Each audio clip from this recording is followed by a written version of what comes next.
حضرت عمر کا اسلام لانا اسلام کے لیے عزت کا ذریعہ بنا، اور بلند آواز سے نعرہ تکبیر مکے کی فضاؤں میں بلند ہوا۔ 40 مسلمان جب ہو گئے تو پھر میرے رب نے کہا یا ایھا النبی حسبک اللہ، اے نبی تمہارے لیے اللہ کافی ہے، ومن اتبعک من المؤمنین، اور تمہارے لیے اہل ایمان کافی ہیں۔ حضرت شاہ ولی اللہ محدث دہلوی علیہ رحمہ فرماتے ہیں کہ 17 مقامات پہ قرآن مجید میں حضرت عمر کی رائے کے مطابق قرآن نازل ہوا۔ یہ اللہ نے حضرت عمر کو شان عطا فرمائی۔ اور پھر جب حضور علیہ الصلوۃ والسلام کے وصال کے بعد حضرت عمر سیدنا صدیق اکبر کے وصال کے بعد بھی تخت خلافت پہ بیٹھے، 22,55,000 مربع میل پہ آپ کی حکومت کی حدود پھیل گئی، اور حضرت عمر کی حکومت صرف انسانوں پر نہیں تھی، عمر کی حکومت پانیوں پر بھی تھی، عمر کی حکومت آگ پر بھی تھی، عمر کی حکومت ہواؤں پر بھی تھی، اور عمر کی حکومت دھرتی پر مٹی پر بھی تھی۔ آپ جانتے ہیں کہ مصر کے گورنر نے لکھا کہ یہاں تو عجیب کہانیاں ہیں۔ کیا ہوا؟ کہا کہ دریائے نیل اتنی دیر تک چلتا نہیں جب تک ایک نوجوان لڑکی کو زیورات سے آراستہ کر کے نیل میں ڈالا جاتا ہے، پھر نیل چلتا ہے، اور یہ برسا برس سے رسم جاری ہے۔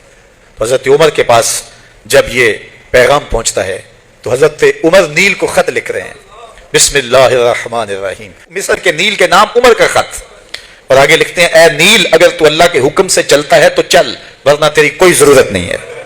اور رکا لکھ کر کاشت کو دیا، جا کے یہ دریائے نیل میں ڈال دو۔ اللہ اکبر، جن کے رکے دریا بھی مانتے ہیں، پانیوں پر بھی حکومت ہے۔ اور نیل میں جب وہ رکا ڈالا گیا، نیل ایسا چلا آج تک کبھی رکا ہی نہیں ہے۔ پانیوں پر حکومت، ہواؤں پہ حکومت۔ مسجد نبوی کا ممبر ہے، عمر خطبہ دے رہے ہیں، عراق کے علاقہ نہامند میں جنگ ہو رہی ہے، مدینے سے 1 مہینے کی مسافت ہے، 1 مہینہ مسلسل چلیں تو نہامند آتا ہے۔ حضرت عمر خطبہ دیتے دیتے درمیان میں جملہ معترضہ کا، یا ساری الجبل، اے ساریہ پہاڑ نہ چھوڑنا۔ لوگ حیران ہیں کیا ماجرا ہوا کہ ہم سے مخاطبہ ہے، ساریہ نہامند میں ہے، اور کہا ساریہ پہاڑ نہ چھوڑنا۔ 1 مہینے کے بعد جب وہاں سے قاصد آیا، اس نے کہا اللہ نے فتح دے دی۔ کہا کیسے؟ کہا پہاڑ کو چھوڑ کر دشمن پر ٹوٹنے لگے تھے، آگے بڑھنے لگے تھے، ان پر حملہ آور ہونے لگے تھے۔ اچانک عمر کی آواز آتی، پہاڑ کو نہیں چھوڑنا، چونکہ اگر ہم پہاڑ کو چھوڑ دیتے دشمن پیچھے سے حملہ آور ہونے کے لیے تیار کھڑا تھا۔ تو کہا بس ہم پہاڑ کو اپنی پشت پہ رکھا، اور اللہ نے اسی دن ہمیں فتح عطا کر دی۔ ہوائیں بھی ان کا پیغام پہنچاتی ہیں، پانی بھی ان کا حکم مانتے ہیں۔ اس زمانے میں فائر بریگیڈ سسٹم نہیں تھا، لیکن ایک آگ بڑھتی آ رہی ہے شہر کی طرف، لوگوں نے حضرت عمر کو بتایا، امیر المومنین آگ پھیلتی آگے بڑھتی چلی آ رہی ہے اور شہر کو اپنے قابو میں لینے والی ہے۔ عمر اپنی چادر اتارتے ہیں اور حضرت تمیم داری کو دیتے ہیں، کہا یہ چادر لے جاؤ اور ایسے ایسے کرو، آگ پیچھے بھاگتی چلی جائے گی۔ تو چادر ہلاتے جاتے ہیں حضرت تمیم داری، اور آگ پیچھے بھاگتی چلی جاتی۔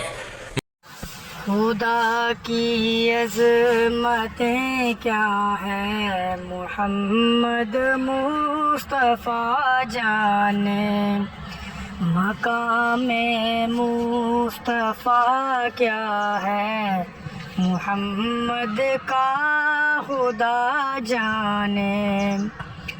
صدا کرنا میرے بس میں تھی، میں نے تو صدا کر دی، صدا کرنا میرے بس میں تھی، میں نے تو صدا کر دی۔